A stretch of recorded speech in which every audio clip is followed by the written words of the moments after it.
મારી સોળે કહેવાય એનો બાપ હું જીવરાજભાઈ ધમાભાઈ એને ગોચીને પતાળમાંથી કાઢું બારો અને લક્ષ્મણજીએ જેમ સુરપંખાનું નાક કાપ્યું હતું એમ એને હું ગોતું છું હવે અને એનું નાક ન કાપું ત્યાં હોજા જીવરાજ એનો બાપો સપયા નહીં. હાલે લે ઈ કેવું કાકા, તમે પેલા મને દીકરી કહો છો, તમને તો મારો બાપ કહો છો અને પછી મને પાતળમાં ગોતવાની વાત કરીને લક્ષ્મણજીએ જેમ સુરપંખાને નાક કાપ્યું તો એમ તમારે નાક કાપવાની વાત કરો છો. તો તમારા કાકા મને પાતળમાં ગોતવાની જરૂર નથી હો. તમારો એક પગ કબરમાંથી બહાર કાઢો એટલે હું તમારા સામે જ ઊભી હશું. અને તમે તો રાવણને પણ સારો કેવડાવ્યો કે એને સીતાજીનું અપહરણ કર્યું હતું પણ સીતાજી ઉપર ખરાબ નજર નહોતી કરી હો કાકા.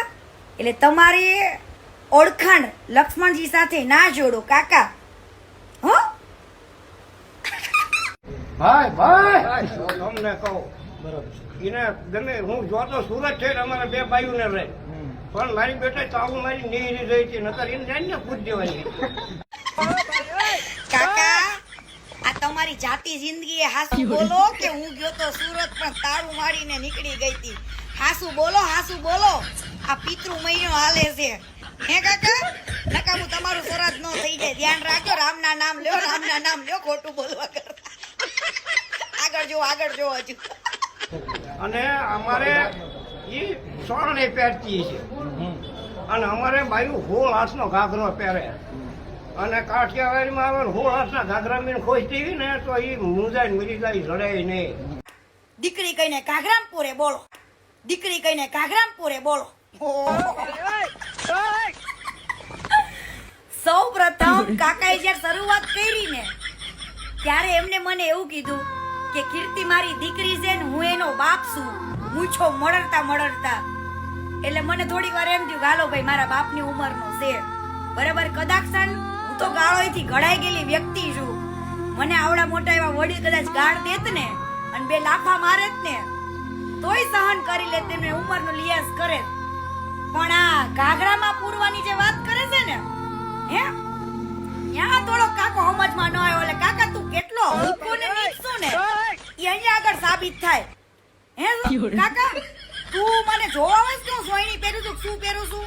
હું ચડ્ડાઈ પહેરું છું ચડ્ડી પહેરું છું અને તારી બાઈ હોળ હાથનો ઘાઘરો પહેરે છે હું જોવા આવી હે. ઘાઘરાની વાત કરે છે ઘાઘરામાં પૂરવાની વાત તો તું પૂરી જા કે આખો ઘાઘરામાં.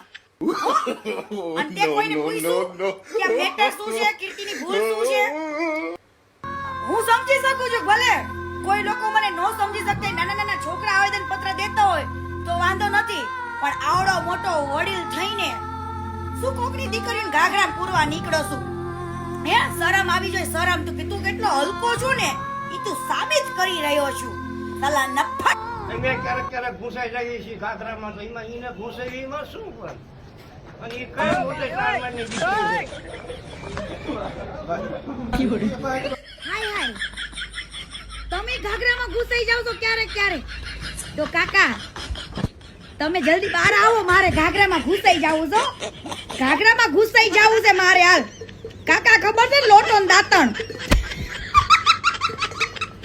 હે કાકા આ લોટો દાંતણ ખબર છે ને મારે ઘાઘરામાં પૂરાવું છે. તારી બાયડીના 16 હાથના ઘાઘરામાં મને પૂર હાલ મને પૂર પૂરી દે ઘાઘરામાં મને પૂરી દે કાકા મને પૂરી દે. આ ખબર છે ને હું છે કાકા જો હે કાકા લોટોય નથી રહેતો દાંતણમાં જો કાકા બરાબર.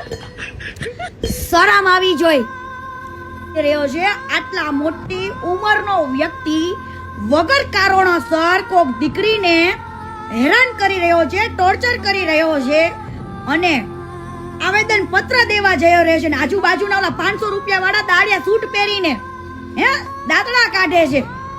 ભાઈ જાણ્યા જોયા વગર આવેદન પત્ર દેવા જાવ છો ને એનો જવાબ હું બહુ જલ્દી આપીશ અને હાચા હોય અને તમારી પાસે પુરાવો હોય ને તો તમે મને પોલીસ સ્ટેશનમાં બોલાવો. હું મારો જવાબ લઈને આવી જઈશ પોલીસ સ્ટેશનમાં હો.